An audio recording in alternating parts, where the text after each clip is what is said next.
Good afternoon, everyone. I am Professor Lee, author of the Naver blog Ubiquitous Happiness Series. It is a joy to meet you today and to share this special lecture, Vision and Dream of a Ubiquitous Happiness Series. Let's begin with a question. Why do we need a new philosophy of happiness right now? We live in an age of 100-year lifespans.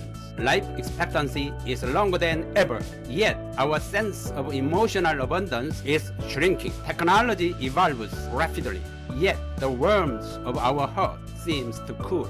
We are surrounded by countless ways to communicate, yet genuine conversations grow scarce. People often come to me and say, Professor, I have enough money, but something inside feels empty. My family lives together, but somehow we have stopped talking. In those words, I discovered today's essential truth. Happiness is the philosophy of connection. When the self reconnects with others, when humanity harmonizes with technology, when economy reawakens to emotion, that is where true happiness begins.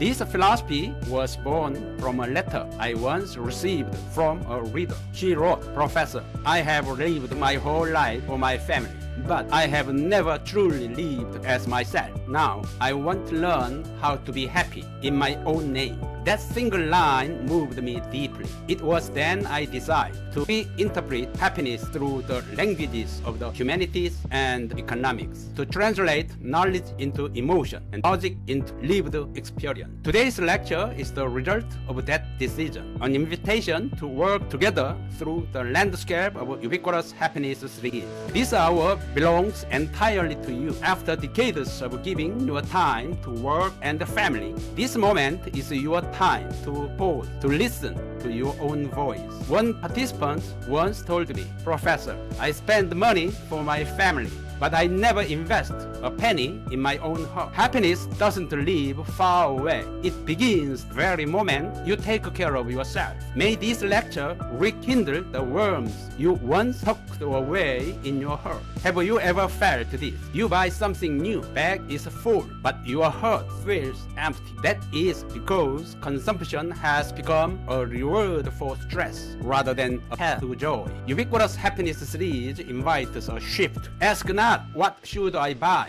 but why am I buying? Spending money is not merely a transaction. It is a declaration of your values. In this new economics of happiness, value is measured not in price, but in emotional warmth. A woman in Seoul once shared with me, instead of buying luxury handbags, I take a simple family trip once a month. That has become true luxury of my life. Real wealth is not in the balance of your bank account. It is in the quality of your memories. Money disappears, but experience remains. Shared memories create connection, and connection builds community. Every purchase has power to reshape society. When we support our local producers, share with others, choose mindful consumption, we increase the total happiness index of our world. A working mother once told me, after caring for everyone else all day, I realized I didn't even have 10 minutes for myself. Then one morning, as I brewed coffee and looked at the sky, tears came to my eyes. That was my moment of peace. Happiness is not a grand event.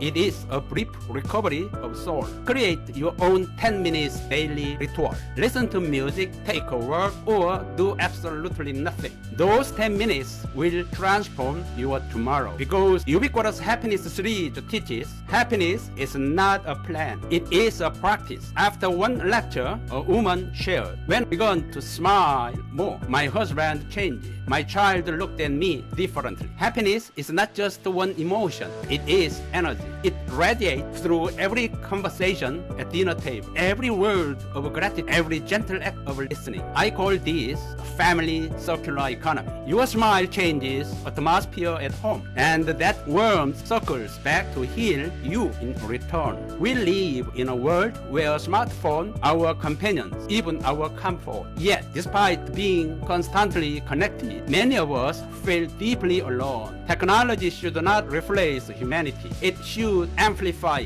Take 30 minutes each day for a digital detox. Turn off the screen. Look at your family's face. Watch the cloud drift by. Write down what you feel. True smart living is not about speed. It is about depth. One woman joined a creative writing class at her local culture center. She said, I thought it was just a hobby, but when I wrote my story, I cried. That is when I realized there is still someone inside me who wants to learn. Learning is not competition. It is awakening. Lifelong learning is not a pastime. It is a path to self-renewal. The moment we begin to learn again, we grow young again. That is spirit of happiness education within Ubiquitous Happiness Series. A homemaker once reconciled with a neighbor after years of distance. We simply begun exchanging side dishes. Now we are friends again. Inclusion is not a moral choice. It is the wisdom of survival. When we embrace difference, relationship heal and the world warms again. After today's lecture, think of someone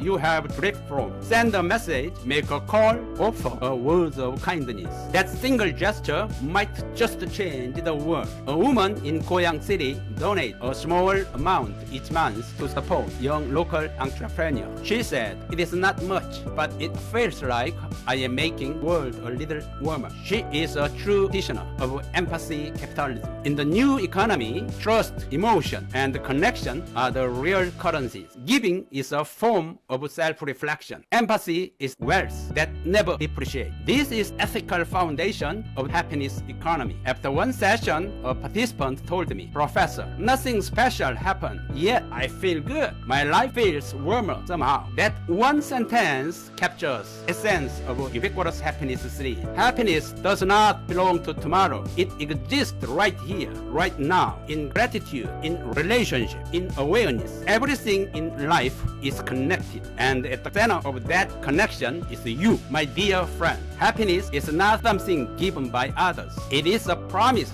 we make to ourselves and to each other. May today's lecture become a small act of happiness in your daily life. When that act spreads to your family, your community, and the world, we will together create a civilization of ubiquitous happiness. Let us affirm together, happiness is ubiquitous. It begins here and now. My happiness is ubiquitous. Wherever I am, whatever I do, I am happy. May every one of you live to 100 in health, abundance, and joy. May your today be richer than yesterday, and your tomorrow be even happier than today. Thank you. Thank you, everyone.